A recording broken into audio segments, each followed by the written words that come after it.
Have your fantasy teams been struggling this year? Or perhaps you've been doing pretty well but want to put yourself over the top? Then make sure to visit our friends over at Finish First Fantasy Advisors. They are the premier one-on-one consulting firm that specializes in providing you with expert support to help guide you to the championship. You will be matched with one of their expert advisors to provide you with the season-long insight for your redraft, dynasty, or DFS formats. Their advisors will contact you weekly to answer all of your questions and provide you the needed information to get to the next level. Set up a free 15-minute consultation by emailing them at info@finishfirstfantasy.com or by visiting them at www.finishfirstfantasy.com. That's www.finishfirstfantasy.com.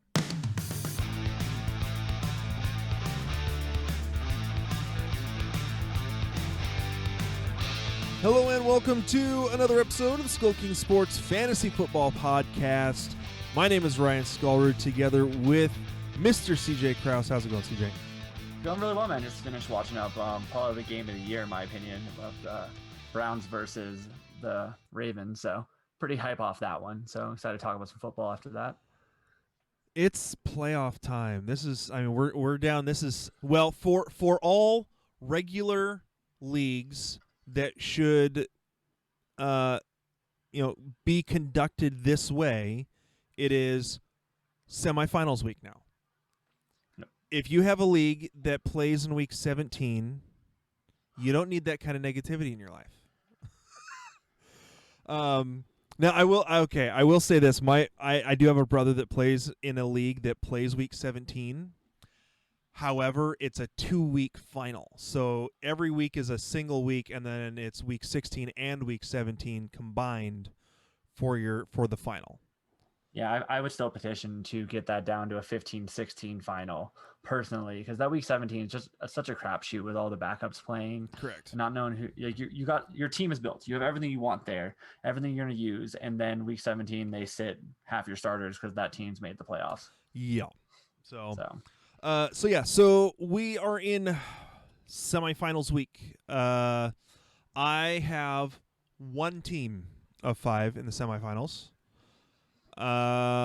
We'll see how that goes, because the team that just got knocked out of making it into the semifinals was probably the strongest of all 5 of my teams. And it was one where I needed 2 of 3 teams to lose in order for me to make the playoffs in that league, in a 4-team playoff. And all 3 teams won. So that was great. I needed to win, and 3 other teams had to lose, or 2 out of 3. And all 4 of us all won, so that was great. I have one team in the playoffs that I am not so sure is going to last beyond this week. But, fantasy it can be a Cruel real mistress. Yes. Let's put it that way, a cruel mistress. Are you ready for some semifinal waiver wire talk? No, I'm totally excited for this going on. These could be some make or break picks for some of us dealing with some extra injuries or some like speculative ads, or even playing defense versus the teams that are left. Like, someone had an injury this week. It wasn't too much, luckily, but keeping an eye out for all that could be very helpful. All right. Well, why don't we go ahead and get started with some headlines? We'll go over a few news stories. There's not a whole lot to go over. And then we will hop into this week's waiver wire picks. So let's get into today's headlines. Today's headlines. All right. Today's headlines brought to you by the Sleeper app. Starting it off, Washington QB Alex Smith was diagnosed with a calf strain that seems somewhat mild. They will be checking him out over these next couple days to see how he is able to handle getting ready to practice again. If not, it's going to be the Dwayne Haskins show again. What are your thoughts on how Dwayne Haskins played when he came in? Terrible, but that's pretty much the Dwayne Haskins experience. A lot of time he was missing people left and right, underthrowing. His receivers didn't do him any favors either with that, having a few drops out there. But ideally, we'd love to see Alex Smith back out there. Not for just a story. I think he's a better quarterback at this point there, but something to monitor this whole week. I think it's a 50-50 shot in all honesty, because they're very cautious coming off that horrific leg injury he had before. Yeah. But if it's Dwayne Haskins, it really does a downgrade for the whole offense. Yeah, I mean Terry McLaurin was okay the first little bit of the season, but not great. And then once it went to Kyle Allen, and then and he suffered his injury and went to Alex Smith, he was still doing pretty well. But yeah, 6 targets and only 2 catches. That shows you that even McLaurin was having trouble reeling things in. So well, yeah, that's the big thing with Haskins is he doesn't have the accuracy there, and he doesn't have any of the mobility as well to kind of make plays happen. So like I said, downgrade for the whole offense. McLaurin's still a play. He just a downgrade. Maybe instead of being your wide receiver 2, you should think of him more as a wide receiver 3. But with that volume share and with his ability, especially after the catch, still someone you're going to play. Yep. Jalen Hurts beats New Orleans this week and has officially been announced as the Week 15 starter against the Cardinals. So we'll start with that. Kind of your thoughts on how Jalen Hurts played this week. He looked good as a playmaker. I wouldn't say he looked great as a quarterback yet, but definitely made plays with his legs, which is what we want for fantasy. Yeah. It hurts me to say this as a Saints fan, but I still have to analyze everything that he did.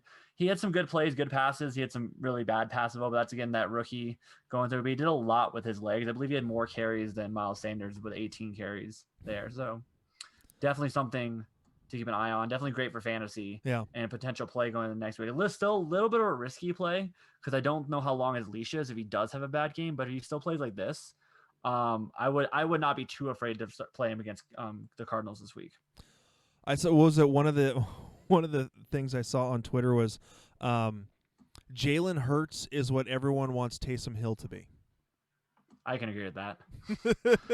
He's like a quarterback first that can actually run. Yeah.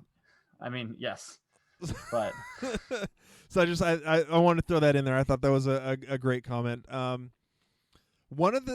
going along with the whole Jalen Hurts thing, from what some of the reports have said that I've seen so far is that the Philadelphia Eagles are planning on still, as far as we know, even if Jalen Hurts starts the rest of the season, they're planning on keeping Carson Wentz next year. Yeah, I don't know how they get rid of that contract, in all honesty. True. That's the biggest caveat there. And I think it's kind of smart of them to kind of see what they have in Hurts right now, so they know their options available. Because even though they plan on keeping him, I'm sure they would listen to trade offers if that's the route they want to take going forward. So, and if they think that Hurts is the best chance to get a win, and I think it might be correct by the way they played. So the team looked rejuvenated, re-energized. So yeah. All right, Doug Marrone has named Gardner Minshew the second as Jacksonville's new starting quarterback. That's the headline. No, he's not the new starting quarterback. He is now finally this starting quarterback again. After they've gone through the Giraffe and what was it, Jake Luton and who else? Yeah. I think that's all they went through, but it felt like forever. Yeah. With that, no, I think it's the right call. I don't see them not drafting a quarterback next year, so it's kind of just a placeholder for this year, unfortunately. Minshew might be a career backup, but it's exciting to see him back out there. It really, again, we know more about his play style, so we know who to target in fantasy, and it gives us a few more options on that waiver wire at least. Yeah. And let's be honest, Gardner Minshew wasn't ever supposed to be the starter. No, he was not drafted to be. I believe it was a 5th round pick. If I remember, fifth or sixth, because they had already signed Nick Foles. Yep. At that time, and so they brought him, and then Nick Foles suffers the broken collarbone week 1, and they have no choice but to throw Gardner Minshew to the flames. Yeah. See what he could do, and he did he did okay considering he was a backup.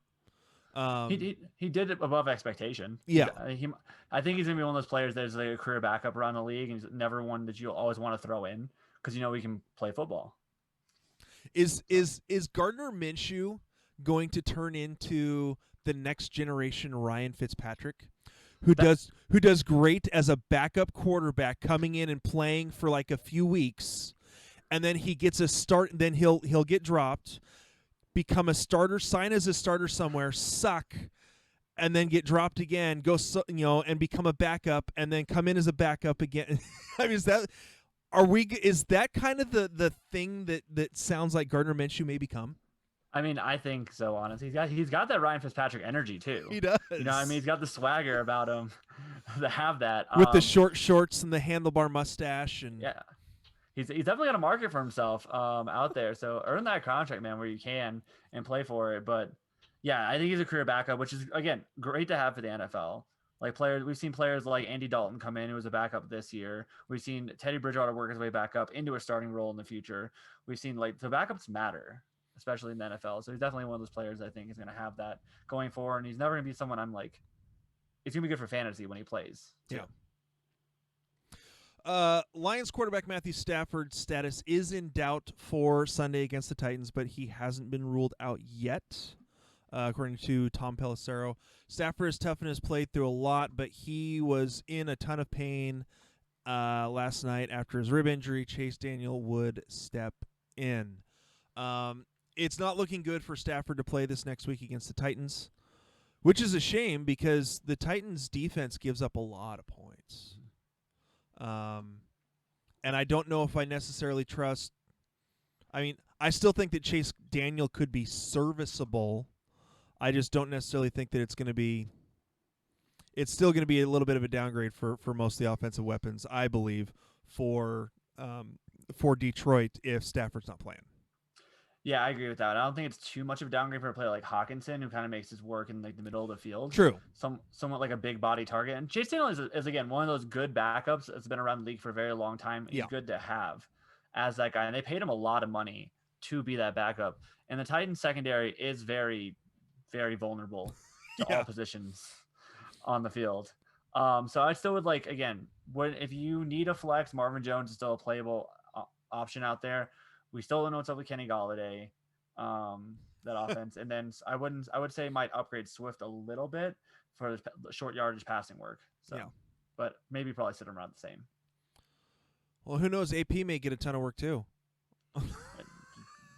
I mean, they've been pretty good when Swift's on the field to give him most of the work. So since they got rid of Patricia. Yeah. So. It doesn't sound as if they're thinking there's a chance that George Kittle could play versus Dallas, but they'll see if he can get on the field a little in practices. I don't think that he's going to play this week, but it sounds like he is progressing to the point where they think San Francisco thinks it's a possibility he may play in Week 16. Yeah, I think it's a possibility. I don't know if it's a good possibility, but definitely a possibility. He is someone that I have sneakily stashed in some of my playoff rosters. Not even because I want to use him in Week 16, but because I want to not let someone else use him. Yeah, because one of my teams is Travis Kelce on it. I'm not going to start Kittle over Kelce, but I don't want to face Kittle if that's an option for my opponent. I'd rather pick a different tight end to face me. But yeah, so it's definitely someone more so look in there. If he's been dropped, most likely he has. If you don't have IR spots. And like I said, at this point, most of your team's pretty set. You can stash a guy like that, even if you're not playing a user, playing a little bit of defense. Yep. Okay, and that's it for the most part for the stories. But I wanted to get your take on on this that we talked about before the show. The cramps that Lamar Jackson was having. I want to get what was your take again on this? Oh, he totally had to poop. That was 100%. If you watch the video of him running into the locker room, we've all been there. Someone called it the mud butt shuffle, and I was like, "Yep, that's what it looks like right there." He missed 2 drives, comes out jogging all fresh when Trace McSorley goes down, wins the game. I'm 90% sure that's what happened. So it wasn't actually cramps unless he was having the cramps trying to keep it all in as he runs to the bathroom. Like I said, he came out fresh, threw a 44-yard bomb on the second play, I believe, right for a touchdown. So, all right, had to throw that in. Since you brought that up, I had to throw that in the show. I may put that as part of the title or part of the subtitle just to see if we can get a little extra. 100%. Oh, all right. So that is it for the headlines. We're gonna hop into our our waiver wire madness section here in just a second. But before we do that, we want to do another quick shout out again for our sponsor, Dr. Squatch Soap. Get 20% off your orders of $20 or more when you use the promo code SKS20 at checkout. Seriously, I absolutely love Dr. Squatch Soap. We actually one of our staff writers uses it. He has some like me, has some skin conditions that just get really dried out. Skin gets really dried out, and these natural handmade soaps are absolutely phenomenal for your skin. They are not as most soaps are classified as detergent, artificial detergent. These are natural soaps without the harmful chemicals. Use natural oils, shea butters, essential oils. They have everything from soap to shampoo, shaving creams. They've got it all. Absolutely phenomenal products. I absolutely love using them. My favorite thing to use of theirs is their pine tar bar. Absolutely smells awesome. Made with real pine tar, so it's a black bar of soap. Maybe one of these times I'll actually show the black bar of soap just to show it. But again, Dr. Squatch Soap, absolutely amazing products. Again, hurry up if you want to get your products before Christmas. If you're wanting to, buy gifts for having trouble figuring out gifts, go to SkullKingSports.com/drsquatch, all lowercase, to find out how you can get a discounted bundle for your order. And also if you use the promo code SKS20 at checkout, as long as your bundle is over $20, you'll get an extra 20% off your order. So again, make sure to check them out. Dr. Squatch Soaps, absolutely love them and love their products. So, all right, let's get into some waiver wire madness. Waiver wire madness. All right, so on the waiver wire, again, just another reminder of how this works. We are given, because we do all of our rankings and everything through Fantasy Pros, we are given a list of players that are rostered in 50% or less of leagues across both ESPN and Yahoo combined. And so what is available on your league's waiver wire may be different than what we have listed. Another thing to remember is that if you are in a league smaller than 12 teams, you're definitely going to have more people available than what is listed. So this is usually a good, the 50% mark is usually a good barometer for about 12 to 14 team leagues. So starting it off at the quarterback position, I'm not excited really about any of these guys. But the 5 players that we have listed: Baker Mayfield, Tua Tagovailoa, Mitchell Trubisky, Jalen Hurts, or Andy Dalton. Who is your favorite of those 5? CJ? Out of those, if I'm going into another week of this, I would honestly put Baker Mayfield at the top, even though he has the toughest matchup. He has played amazing the past few weeks through tough defenses, and I don't see him slowing down now, especially with that fire underneath him, them trying to fight for a playoff spot versus the Giants. So he's one of the ones I would play in Sunday Night Football, would be Baker Mayfield. Is who I'd be aiming for as my top guy. Also, he's the one that I don't believe can be benched of these players if they have a poor game. That's true. Tua could get benched for Fitzpatrick.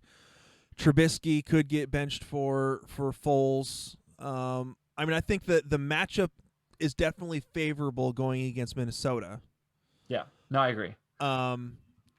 And Jalen Hurts only has 1 star. While it was a great start against the Saints, that could be interesting. Andy Dalton, I don't know if he actually gets benched though. Well, I don't trust Andy Dalton in general. No. So that's why I understand he will not get benched for who is it, DiNucci, but sure, one of those guys. I think he's behind him, but I still would not trust Andy Dalton versus San Francisco. Even though they play in, I would not want to put my playoff hopes on the line with Andy Dalton this year. Yeah, just if you're on Yahoo, just a couple other players that I am seeing that are available. Yeah, I'm not even gonna. I was gonna say Gardner Minshew. Wait, no, he's going against Baltimore, so no. I mean, they were just torched by Baker Mayfield, but That's true. still. I still like Baker Mayfield and his weapons and his arsenal that he has at his disposal a lot more than pretty much anyone else. Nick Mullins again. I mean, super deep, but Nick Mullins against Dallas.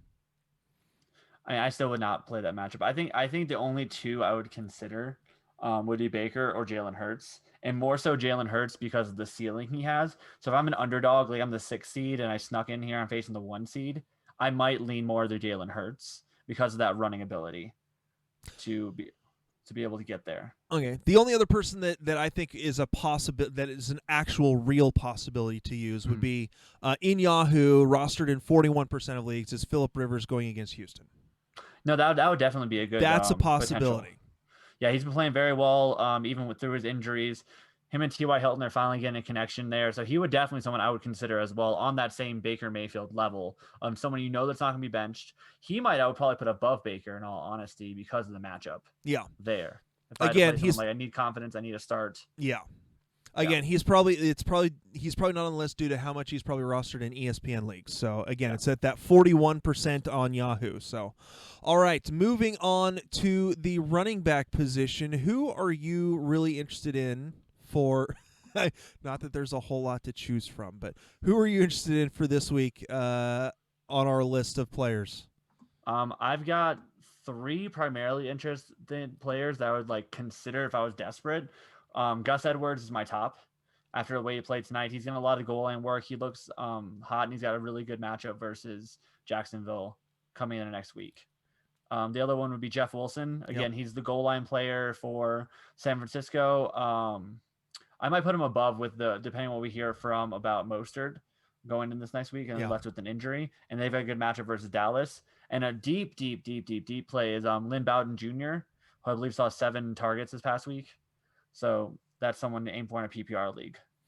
Yeah, I would agree with you there. I'm kind of back and forth on the Gus Edwards and Jeff Wilson on who's the better one there. I'm looking at trying to see what other players. Hey, you have a co-host behind you. My cat decided to pop in here. Looking at kind of some of the other possibilities. I'm just kind of going through here. Not really anyone I like that I think could be doing much based on roster ability. Yeah, Lynn Bowden in half-point PPR on Yahoo is already being projected for 8.5 points. So yeah, he's just getting so many targets and receptions, and New England really gives it up to those players. So that might be someone to again, desperation in full PPR, especially definitely someone I could consider if I got hit with injuries and I'm kind of just digging deep here. Yeah, and that's again that would be the only one. All right, so moving on to the wide receivers. Honestly, I think the top 2 to choose are going to be Keelan Cole and Laviska Shenault, because that's about it. That's about all that there is. I mean, those are I think those are the obvious top 2 to choose in terms of this week for waiver wire, just because of how much they're going to get thrown to. Oh no, I 100% agree with that one. They received 12 and 11 targets each once Gardner Minshew came back in, pretty much. So the target share goes to those 2 players. We saw a big shift whenever Minshew came into the game on who he likes versus who Mike Glennon likes. And again, it goes to show knowing who the quarterback throws to can be very important for fantasy production there. So those are definitely the top 2 pickups. I think either one, if you're trying to decide between the 2, I'd put Cole first, Visca second. But if you miss out on one, I wouldn't be too heartbroken because either one could go off. Yeah, I'm looking at the other people I think that could be interesting. I mean, I can't even seriously say AJ Green. I mean, you had mentioned. I think Russell Gage is the other one. Yeah, that's the one that you said. Again, that's barring a Julio still being out, dealing with the injury he's been dealing with. But the biggest thing with him, Gage can also throw a touchdown, so you never know when that little play happens. The old to new play is now the new Gage play. So definitely someone, if Julio is out, I believe he scored 16 half-point PPR points or somewhere around there this past week. So someone I'd be aiming for is Gage, again, after Cole and Chenault. But if you need that flex play and Julio's out, definitely someone I would consider. The rest of them I would not be too excited about picking up, honestly. What are your thoughts? Just because I understand he's only had five catches, but he's had 10 targets over the last 2 weeks. Mm-hmm. What are your thoughts on James Washington with how much the Pittsburgh offense has been passing the ball? I understand it's not a great option. I'm thinking more deep dive. Maybe it's a bigger league where there's maybe a wide receiver available. He might be available. You need something desperately. I mean, I am so terrified to play anybody from the Pittsburgh passing game. Even though they throw the ball so much, I don't know who's going to be on the field half the time besides Juju. True. Like James Washington outsnapped Claypool again. Deontay Johnson can't hold on to the ball, so he's getting benched for quarters at a time. James Washington clearly is the fourth in the pecking order, but the other players keep messing up to get him on the field. So I think you're banking on a lot of someone else messing up to keep him on the field. But yeah, potentially if you're that desperate. I mean, I might be looking more for like a KJ Hamler, who seems to have a connection with Drew Lock. Yeah, noticed that. Huh? I said I definitely noticed that, having Tim Patrick in a couple of leagues and seeing seeing KJ Hamler getting all the touchdowns. And I like KJ Hamler as like a deep stash for Dynasty, going for like that slot play because he's a very good slot receiver. Basically everything I want Deshaun Hamilton to be, KJ Hamler is. So for future reference, that's someone I like. But yeah, if we're going that deep, like a Chad Hansen, who's in a lot of targets in Houston, yeah. But any of them is more desperation. If you're like a deep underdog, I'd be aiming more for the James Washington, KJ Hamler. If you need safe volume, I'd probably aim for a Chad Hansen, assuming that Cooks is out again. These are some of the deeper guys you could be aiming for there. Just in terms of Yahoo, Sterling Shepard is rostered in 49% of leagues. I mean, again, going up against Cleveland. I don't dislike it, but I don't think. Again, not a great play, but it's a possibility. I think he might be more of a name than a play, though. The reality of it, their quarterback situation is not ideal with Daniel Jones being banged up, who really relies a lot on his athleticism versus as actual quarterback and to like make plays happen and make them be extend them. I'd rather have Keelan Cole and Chenault and over Sterling Shepard, but still he'd be above the James Washingtons and the plays like that. But I still wouldn't put him at the top of the list if he was on my potentials on Fantasy Pros. All right. And with that, we move on to the tight end position. And it's one guy. We should start playing the Who, and instead of Teenage Wasteland, it's Tight End Wasteland. I mean, that's basically what it comes down to at this point in the year. It's been the whole year, honestly. Well, tight ends are crap. You're banking on touchdowns. And again, this kind of goes back to it. There's not too much out here to go. I have the top guy. I think we have the same top guy. It's Irv Smith. Is that who your top guy is? Yeah, he's about it.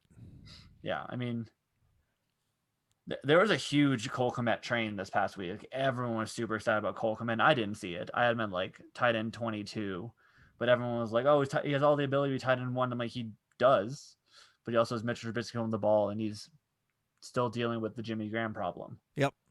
So, and what do you know? Jimmy Graham scores a touchdown. Yeah. Like, yeah, I honestly think Irv Smith is the top guy, especially if we have another week without Kyle Rudolph.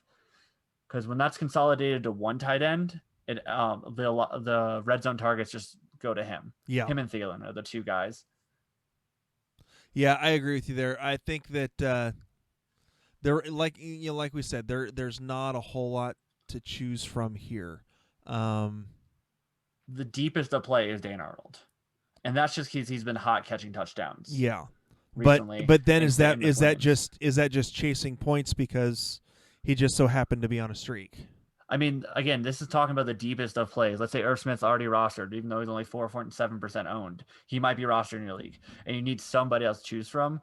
The fact that Kyler has not been able to be as mobile as he's been in the past, he is looking for Dan Arnold. But like again, I would, unless I'm the most desperate possible, like there's everyone's already rostered, and Irv Smith is gone.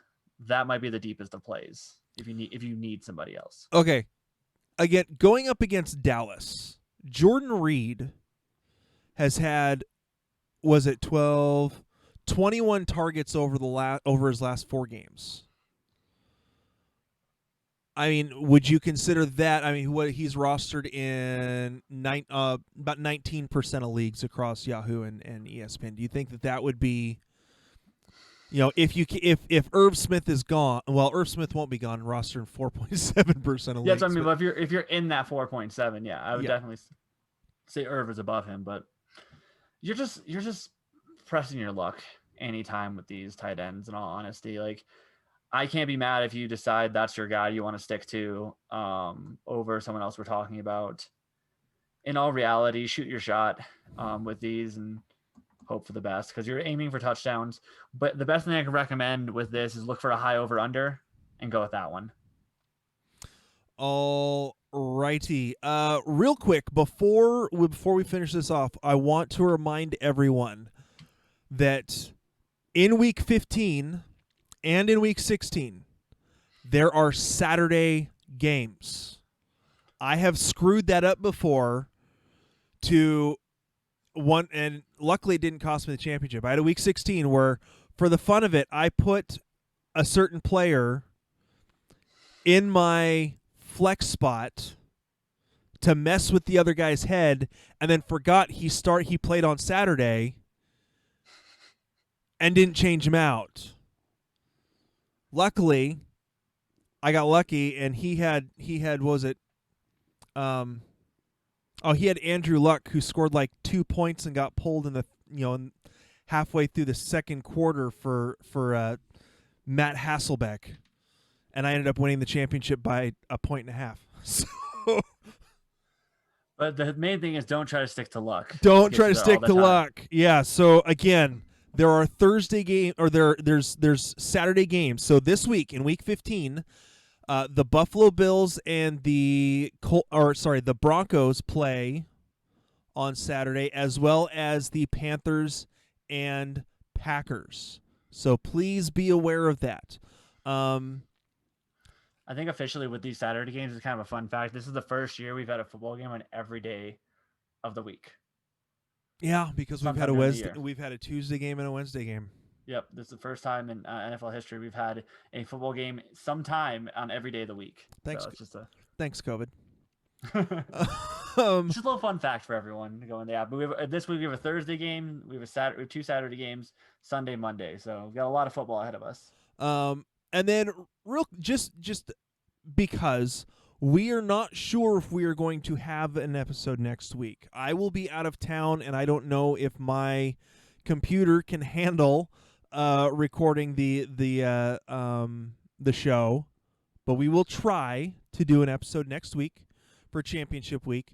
But again, remember that there is no Thursday night football next week on Christmas Eve. Instead, it is a Christmas Day game or a Christmas game on Friday, and then 3 more games on Saturday. So again, just be aware of the schedule. Make sure you're watching that. So, any other thoughts for semifinals week? No, the biggest thing is good luck. Stick with what got you there. Stick with your calls, whatever you feel like is going to give you the best situation to win. Remember, it's always process over results. So even if you make all the right calls and you don't win, you still will win more often and have a better chance next year with the process. Correct.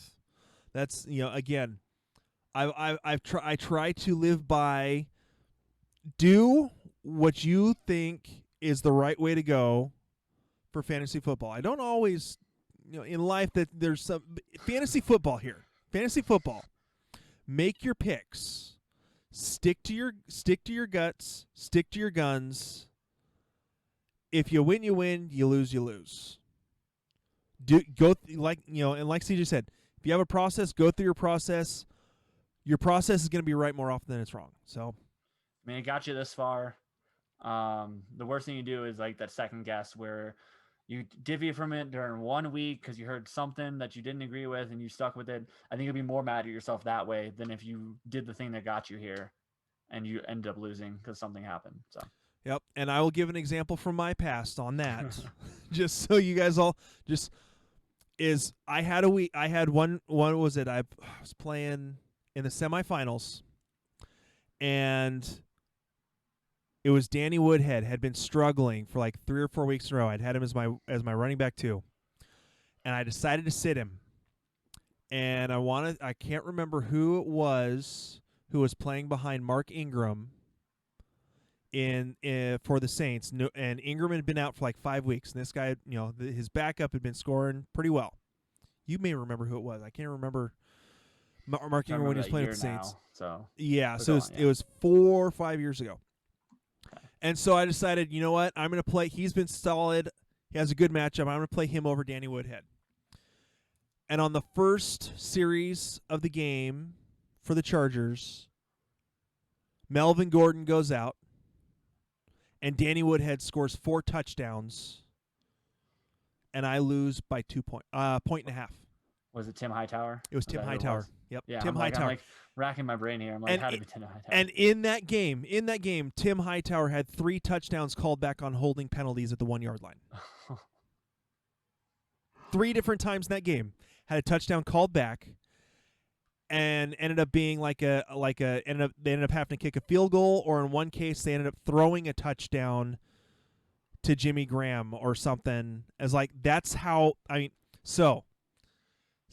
because I let myself screw with my head, I didn't put in Danny Woodhead, and I would have won that year. So the there we biggest go. thing, like I said, don't overthink it, because this is years later and it's still sticking with Ryan. We've all got bad beat stories that stick with us. I could tell mine, but it's not as exciting. It's just a defense call. But the biggest thing is you won't forget when you went away from it. Yep. The amount of times you lost when you stuck to it, you will honestly, I don't remember those. Nope, you won't. So you'll always remember the ones you screwed up. So yeah. All right, so that's enough from me blathering. Again, guys, good luck this week. Hopefully, we'll be back with you guys next week for one more show, and then we may have some exciting news moving forward after this. So, again, this has been the SkullKing Sports Fantasy Football Podcast. My name is Ryan Scullrud with Mr. CJ Krause. Good luck this week, and we'll talk to you guys later. Yep. Hey, SkullKing Nation. Thank you for listening to the SkullKing Football Podcast. Did you like this episode? If so, be sure to go to iTunes, Stitcher, Google Play, and YouTube to subscribe. Also, please leave us a rating and reviews to let us know how we can better help you rule your leagues.